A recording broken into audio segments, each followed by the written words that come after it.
السلام عليكم ورحمة الله وبركاته. ازيكم عاملين ايه؟ اللهم صل وسلم وبارك على سيدنا محمد وعلى اله وصحبه وسلم.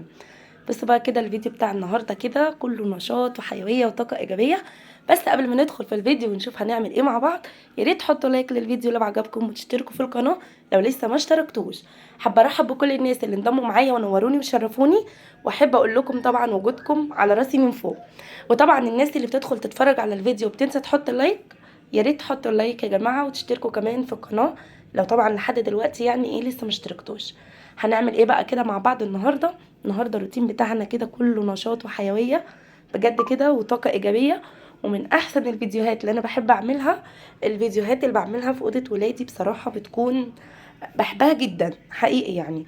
بس طبعا كده انا صحيت بعمل فطار، بحضر فطار كده سريع يعني الاول قبل ما اعمل اي حاجه. عملت سندوتشات كده جبنه، وكمان عملت شاي بلبن.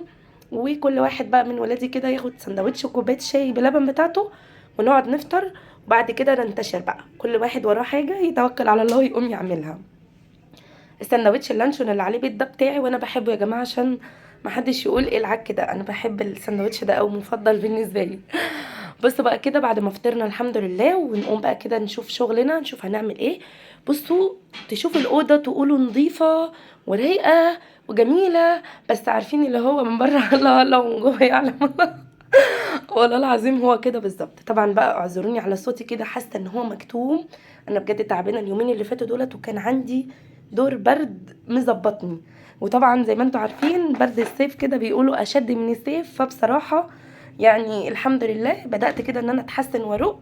فبدات ان انا بقى ايه ارجع اصور معاكم.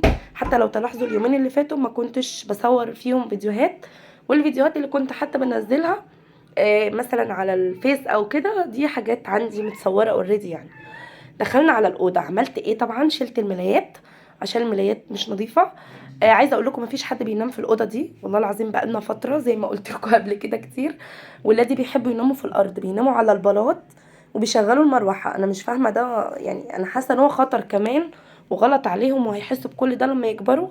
بس انا بقعد ازعق واقول واعيد وماشي يا ماما هندخل ننام في الاوضه، واصحى الصبح الاقيهم في الصاله في الارض. تمام، يعني كده يعني. فطبعا بقى تنظيفات العيد بنبداها كده مع بعض حاجه حاجه. تقومي بقى كده تتنشطي وتلمي لي مقشاتك بقى وتلمي لي مساحاتك وشرشوباتك وكل حاجاتك. وتيجي كده ورايا كده على طول تتشجعي وتقومي تشوفي وراكي ايه. بصي اعملي زيي يعني، انا مش بعمل الشقة كلها مرة واحدة، مع اني انا اقدر اعملها مرة واحدة، ولكن عشان ما اقصرش في حاجة تانية. يعني مثلا انا مسكت الأوضة دي نكدتها فوق وتحت بقى ودواليب وتحت السرير وكل حاجة، ومسحتها كويس جدا ولمعتها وشلت الملايات والكفرات كمان بتاعت الملايات علشان اغسلها يعني. تنظيفة من الاخر زي ما بقوله. اعمل بقى المطبخ، اغسل المواعين اللي في المطبخ، احط مرة غسيل اغسلها، اعمل الاكل خفيف خفيف كده، عشان برضو انا معايا اطفال ومعايا يعني طفله صغيره، فما اثرش في حاجه، عارفين انتوا، امشي كل الاطراف. تاني يوم ان شاء الله تلاقوني اعمل الاوضه بتاعتي برضو، امسكها كده انكتها واروق الدواليب بتاعتها، فاهميني؟ فتلاقي الدنيا معاكي سهله وبسيطه وما تتعبيش ويتهد حيلك ويطلع عينك مره واحده، وتلاقي نفسك 3 ايام ولا حاجه كده ايه، تعبانه ومهدود حيلك. تمام، فاعملي زي ما انا بعمل كده حاجه حاجه على نفسك بالراحه. هتلاقي كده في 3 ايام الشقة كلها بقت بتلمع فوق وتحت. بصوا انا بعمل كده وكمان مش بفرش، يعني انا عملت الأوضة مسحتها ونضفتها ولمعتها وسايباها بقى عريانة كده، ولا فيها ملايات ولا فيها حاجة في الأرض، لأن فاضل على العيد أسبوع. كل سنة وانتوا طيبين وبصحة وسلامة كده وكل حاجة كويسة. بحب قوي يوم الوقفه او قبل الوقفه بيوم بقى امسك الشقه كلها بقى، اقوم جايه مسحاها وملمعاها.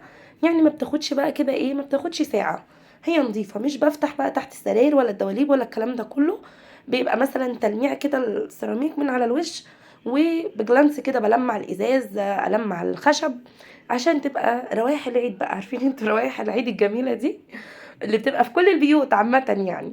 وافرش بقى كل حاجه، يعني افرش كل حاجه كده، فبحس ان الشقه بتاعتي جديده. عارفين لاول مره يعني تحس ان هي كانها لسه جديده كده. كلكم طبعا كده لما تفرشي بعد ما تبقي غاسله السجاد والملايات والحاجات دي، ولو جايبه حاجه بسيطه بس كده جديده مثلا ملايه مفرش، فتحسي ان انت شقتك جديده لاول مره انت بتشوفيها، وتبقي مبسوطه كده وسعيده بيها. فانا بحب قوي اللقطه دي. عارفين افضل سايباها كده اللي هو عريانه كده شويه. يعني انا داخله في شهر على الوضع ان هي الارض عريانه وكل حاجه عريانه كده. تمام. وان شاء الله بقى كده قبل الوقفه مع بعض نمسكها كده نديها مسحه محترمه. هيبقى الموضوع سهل علينا. ونفرش بقى فرش العيد مع بعض وكل سنه وانتم طيبين. بصوا طبعا تحت السراير كان مش قادره اقول لكم، انتوا شايفين يعني. انا برغي معاكم بس مش انا شايفه ان انتوا مش تايهين. المنظر اديكوا شايفينه. بس عارفين تحت السراير عندي كده. انا عندي السراير حصاله او سحاره بيقولوا عليها ايه، اللي هي بتبقى على الارض دي. بس هي مش لازقه في الارض مباشره. في حوالي صباعين كده من تحت مفرغين. فدول بقى بيدخلوا ورق، بيدخلوا تراب، بيدخلوا زباله. فاهميني؟ ده لو لازقه على الارض مباشره. ما اعتقدش ان السرير هيبقى كده. اقلام تلاقي من كل اللي قلبك يحبه تحت السراير. فطبعا هي كانت حالتها سيئه وانا بقالي فتره بصراحه ما عملتهاش للامانه برضو. فعلشان كده كانت مليانه تراب. هنا تدخل روقت يا ماما الاوضه وخليتها زي الفل. زي ما انتوا كنتوا داخلين وشايفينها كده فله. ولكن بقى لا، انا طبعا ليا ترويق تاني. الاستانلس بقى عندي في السراير استانلس اللي انتوا زي ما انتوا شايفينه ده. لمعته كده بقى بالجلانس. بقى بيلمع كده، بقى عامل زي المرايه. بقى شكله حلو قوي بصراحه. حاجات بسيطه. بس بجد بتدي كده تكه وروح وتدي. اللي يخش الاوضه يعرف ان انا اللي عاملاها مش هنا، فاهميني؟ يعني هنا بتنظف وكل حاجه بس برضو بتختلف عني، يعني برضو مهما كان يعني هي صغيره. انا مش بفوت حاجه بصراحه يعني. هي ممكن تدخل تروق السراير وتكنس الارض وروقت يا ماما. هي الاوضه تلاقيها نظيفه بس. فين بقى تكات الام عارفين؟ بصوا بقى انا عندي الدولاب رايق الا ضلفه ياسين ومسكته بقى مش قادره اقول لكم عملت فيه ايه. ياسين. عندي معترض شويه في كل حاجه تقريبا. يعني احنا مثلا خارجين. اطلع له طقم البس ده يا ياسين يخش يلبسه. ويجي يعيط لي ده مضايقني ده مش عارفه ايه ويقعد يقرفني. طبعا عشان انا عصبيه كده وخلقي ضيق. فاهمين؟ ببقى لابسه وهنا لابسه ووسيله. ومستنيين سعاده الباشا. اقول له روح يا حبيبي طلع اللي انت عايزه والبسه.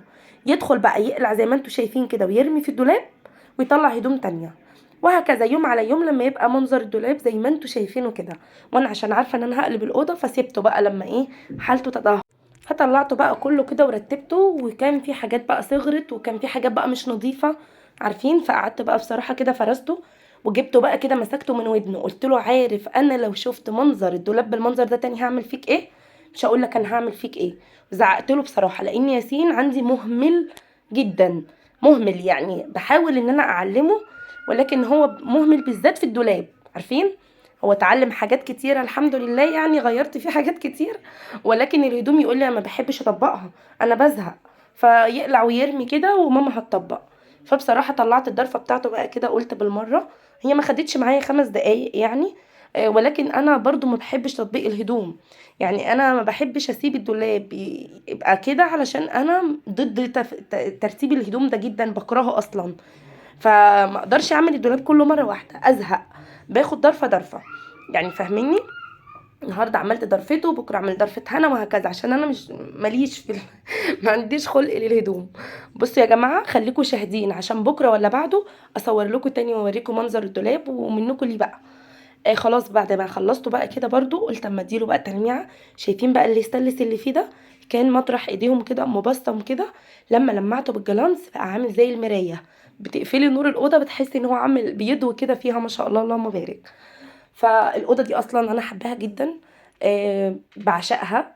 وبعدين كان نفسي قوي ان انا اعمل لهم اوضه نوم تبقى بتاعتهم دولاب وتسريحه وكل حاجه كده. فعندي الاوضه دي عزيزه على قلبي فوق مما تتخيلوا يعني مش قادره اقول لكم. بس خلاص الاوضه هي اتراقت وهفضل سايباها زي ما قلت لكم. لحد ما اغسل كل حاجه. تعالوا بقى كده ما تتخضوش ده منظر الغسيل.